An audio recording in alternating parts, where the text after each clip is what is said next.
தொடக்கம் உனது வாழ்வில் முதல் வெற்றியா? விளையாட்டு எதை முதலாக வைத்து வெற்றி பெற்றீர்களோ கடைசி வரைக்கும் அந்த வெற்றி உனக்கு கை கொடுக்குதா?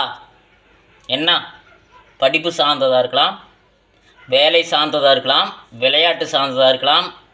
முதலில் ஓடியவன் 20-30 வருடம் கழித்து அந்த ஓட்டத்துக்குண்டான மதிப்பை இப்பொழுது அடைய முடியுமா? 16 வயசில் 11 வயசுலேருந்து 16 வயசு வரைக்கும் ஓடிய ஒருவன் 40 வயசுக்கு மேலே அதே மாதிரி ஓட முடியாது. ஏன்னா அப்போ ஓடியது இப்பொழுது கை கொடுக்குமா என்றால் அது நிறைய பேர்த்துக்கு உண்மை. அப்போ ஓடினது இப்போ இளமையை நம்மை காத்து கொண்டிருக்கும். அந்தளவுக்கு ஓட முடியாது.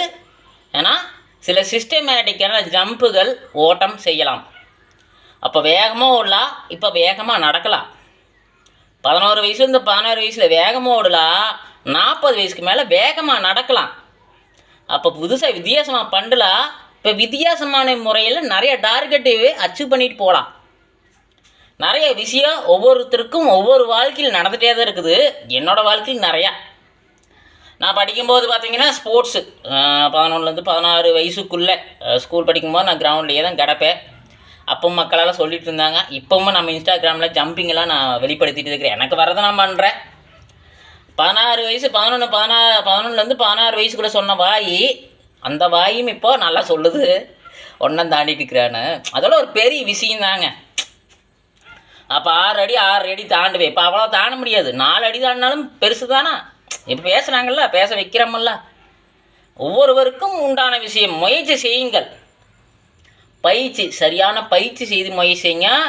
புதுசாக ட்ரெண்ட் ரொம்ப பண்ணணுன்ட்டு குதிக்காதீங்க. பசங்க சின்ன பையனுக்கு ஒரு 20 நாளைக்கு முன்னாடி 20 வயசு பையன் ஒரு 4 நாளைக்கு முன்னாடி உங்களை மாதிரி ஜம்ப் பண்ண கால் பேசுங்கிறான்.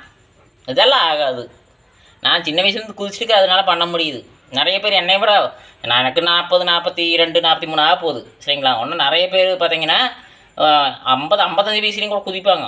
அவங்க சின்ன வயசுலேருந்தே பயிற்சி இருக்குது, அதனால் பண்ணுறாங்க. நீங்கள்லாம் சரியான முயற்சி, விடாமுயற்சி, பயிற்சி, கோச்சுக்கிட்ட போய் பயிற்சி செய்கிறது, இன்னும் நிறைய பயிற்சி செஞ்சதை அதை ஊன்றுகோலாக பண்ணணும். வழியாக ஏனாதான்னு பண்ணோம்னா கால் சுளுக்கு, தசை பிடிப்பு எல்லாமே வரும். யார் நானாலும் சொல்லியே கொடுக்குறது இப்படி பண்ணணும். எனக்கு வரத்தான் பண்ணுறேன். உங்களை காக்கும், உனக்கு படிப்பு காக்கும், இல்லைன்னா டான்ஸ் காக்கும், இல்லைன்னா பாட்டு காக்கும், இன்னும் நிறைய விஷயங்கள் உனக்கு காக்கும். டிராயிங் காக்கும். உங்களுக்கு என்ன பிடிச்சிக்க அந்த 16 வயசில் என்ன பண்ணுறியோ அந்த 40 வயசுலேயும் அதை உத்வேகத்தோடு பண்ணோம்னா அது சக்ஸஸ் ஆகலாம், பண்ணலாம். ஓட முடியலன்னா வேகமாக நடக்கலாம்.